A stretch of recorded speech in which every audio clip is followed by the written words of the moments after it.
भाद्रपद मास की पूर्णिमा से पितृपक्ष का आरंभ हो जाता है। आश्विन मास के कृष्ण पक्ष की अमावस्या व सर्वपितृ अमावस्या को खत्म होता है। हिंदू धर्म में पितृपक्ष का बहुत महत्व होता है। इसको हम श्राद्ध पक्ष के नाम से भी जानते हैं। इस अवधि में पितरों का श्राद्ध और तर्पण किया जाता है। शास्त्रों के अनुसार हमारे पूर्वज या पितृपक्ष धरती पर निवास करते हैं। इस अवधि में हम उन्हें जो श्रद्धा पूर्वक अर्पित करेंगे वो उन्हें प्रसन्न होकर स्वीकार करेंगे और साथ ही हमें अपना आशीर्वाद भी देंगे। इन दिनों में लोग अपने पितरों को तिथि पर याद करते हुए उन्हें तर्पण, श्राद्ध कर्म और दान आदि करके उनकी आत्मा को तृप्त करते हैं। पितृपक्ष को महालय व कनागत भी कहा जाता है। इस साल पितृपक्ष 20 सितंबर से शुरू होकर 6 अक्टूबर तक रहेगा। इस बार श्राद्ध 17 दिन के होंगे। मान्यता है कि पितृपक्ष में पितरों का तर्पण करने पर उनका आशीर्वाद प्राप्त होता है। पितृपक्ष में मृत्यु की तिथि के अनुसार श्राद्ध किया जाता है। अगर किसी मृत व्यक्ति की तिथि ज्ञात ना हो तो ऐसी स्थिति में अमावस्या तिथि पर श्राद्ध किया जाता है। पौराणिक वर्णन के अनुसार पितृलोक में जल की कमी है, जिस कारण पितृ तर्पण में जल अर्पित करने का बड़ा महत्व है। जो भी व्यक्ति पितृपक्ष में श्रद्धा पूर्वक पितरों को श्राद्ध कराता है, उसकी श्रद्धा और आस्था भाव से तृप्त होकर पितृ उसे शुभ आशीर्वाद देकर अपने लोक को चले जाते हैं।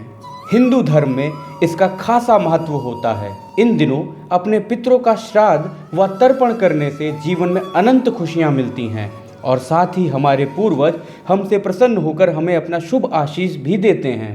निधन के बाद भी अपने पूर्वजों को समय समय पर याद करने के लिए व उनकी आत्मा की शांति के लिए श्राद्ध पक्ष किया जाता है। ऐसी मान्यता है कि पितृपक्ष में दान पुण्य करने से अगर आपकी कुंडली में पितृ दोष है तो वह भी नष्ट हो जाता है।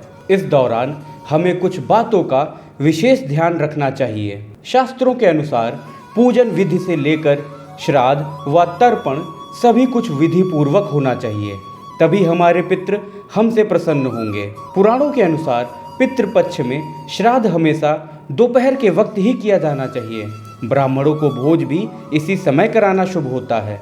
इसके साथ ही कौवा, गाय, कुत्ते व चींटी को भी भोग लगाना शुभ माना जाता है। पितृपक्षों के दौरान ग्रह में किसी भी प्रकार का कोई शुभ कार्य नहीं करना चाहिए। इस समय हमें अपने पूर्वजों को याद करना चाहिए। इन दिनों में हमें किसी का भी अपमान या निरादर नहीं करना चाहिए और अगर हमारे घर पर कोई भिखारी या जानवर आता है तो उसे भूखा नहीं जाने देना चाहिए। ऐसी मान्यता है कि इस दौरान हमारे पूर्वज किसी भी रूप में हमारे घर आ सकते हैं।